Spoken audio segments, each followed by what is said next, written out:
Hello, hello, hello, everyone. Good morning, good afternoon, good evening. Whenever you are viewing this video, welcome to BAM, where we're talking about business, Bible, and money. And this is where we bring you, this week, we're bringing you short videos with some hot money tips from the Bible to help you make, manage, and multiply money.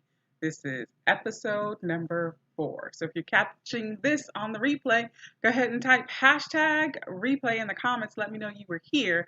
And if this info is valuable to you or you feel like it'll be valuable to someone that you know in your circle, feel free to share it out and invite them to the Smart Money Sisters group because that's where we partner with God to achieve financial freedom. For those of you who do not know me, hi, I'm Tisha D. Colston, financial influencer and coach for women. I show women how to partner with God to achieve financial freedom and create a life you love to live. So I facilitate growth naturally and spiritually around money.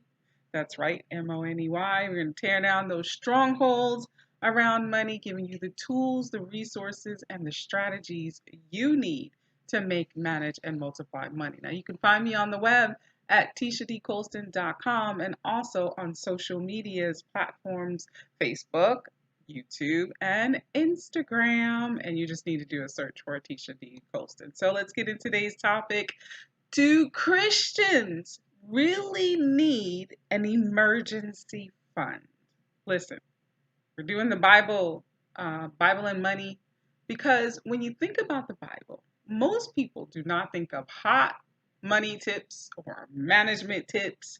Most people look to money management to financial coaches like me, like Dave Ramsey, like Robert Kiyosaki, like Susie Orman. Can we continue to go on? But the book called the Bible didn't necessarily consider that, except for don't be a lover of money, right? Because that's the message that we constantly have heard. But the Bible holds very important principles and keys when it comes to living a life financially free and maintaining that life. And I believe that when you follow the Bible, you will have good financial success. So, on to today's topic once again.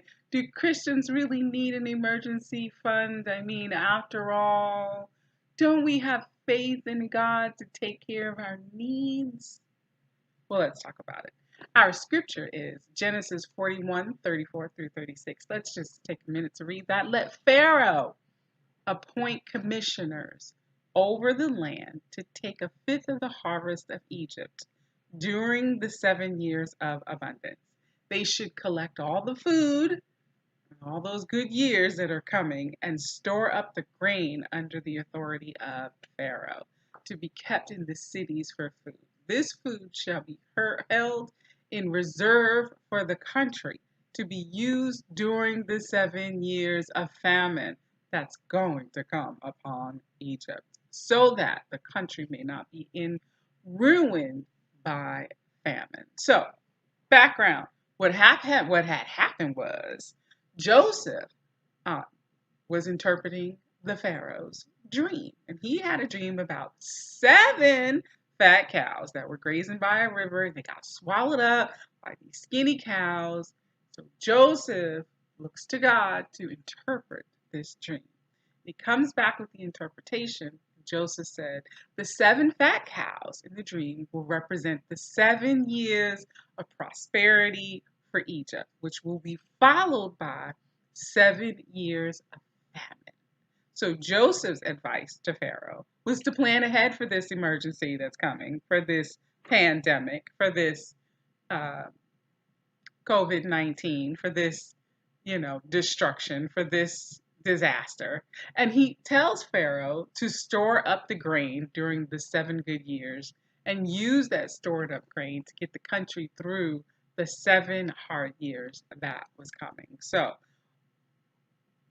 it's exactly how he said it was going to play out. It played out. So there's no denying that Joseph's advice that was given to Pharaoh was sound advice. It was a good interpretation of that dream. And it happened exactly the way it was dreamt and the way that it was interpreted. So the famine came and they were prepared because they had enough for their people.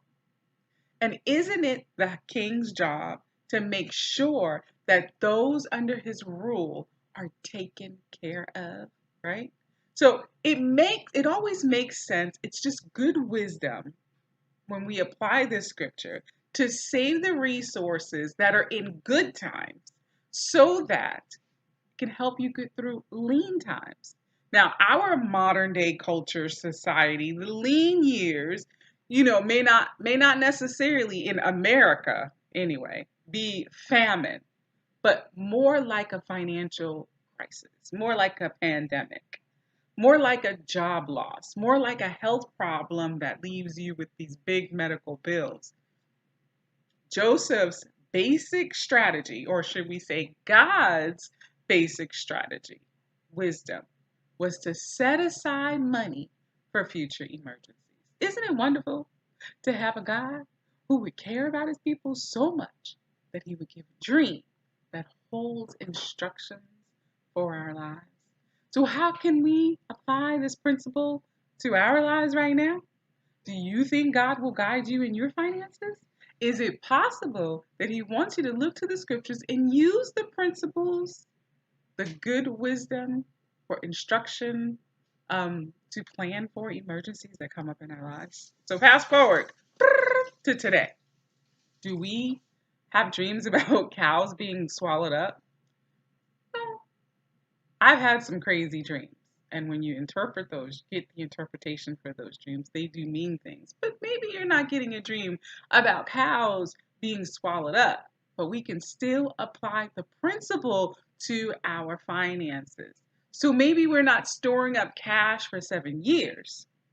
But a good rule is to aside about 6 months worth of living expenses so that in an emergency, put in an emergency fund so that in an emergency you would have that. But after second thought, I would say 7 months just to keep in line with the seven, okay?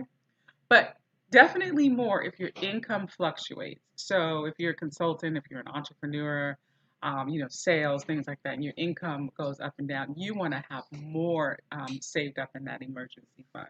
Because you can forecast exactly when a financial crisis will come. A lot of prophets knew something was coming, but we didn't know what, and we didn't know when, we didn't know how, right? Some did. I remember hearing a prophet that specifically said, coming up this year, that we were going to face some financial issues here in the world. So, hey, maybe you didn't hear that prophecy, right? You can't forecast when financial crisis is going to hit, but we can store up money. We can keep cash in the bank. We can do our best. We can have safe investments, things that can hold their value so that your money is there to draw on whenever you happen to need it. So should we as Christians have emergency funds? Absolutely, we should. And if we apply this biblical principle in our times of plenty, then we're well on our way to financial good success. So let's say I'm going to set up my emergency fund and I'm going to start now. Start today. Goal, 7 months of savings. But how would you know what you needed? How would you know what you would need to live off of every month? I suggest that you start with a budget book. And that budget book, you're going to know exactly what your living expenses are every month because you're going to write them down every month. And you're going to save. And you know, okay, for my basic needs, this is what it's going to take for us to survive for 7 months, for 1 year. And you plan in your time of plenty for the times of lean. So I have a new Smart Money Sisters budget book called Bougie on a Budget, 2021 financial, or actually it's spending planner. because I want you to be bougie for real and not be pretend bougie. Count it up, save it up.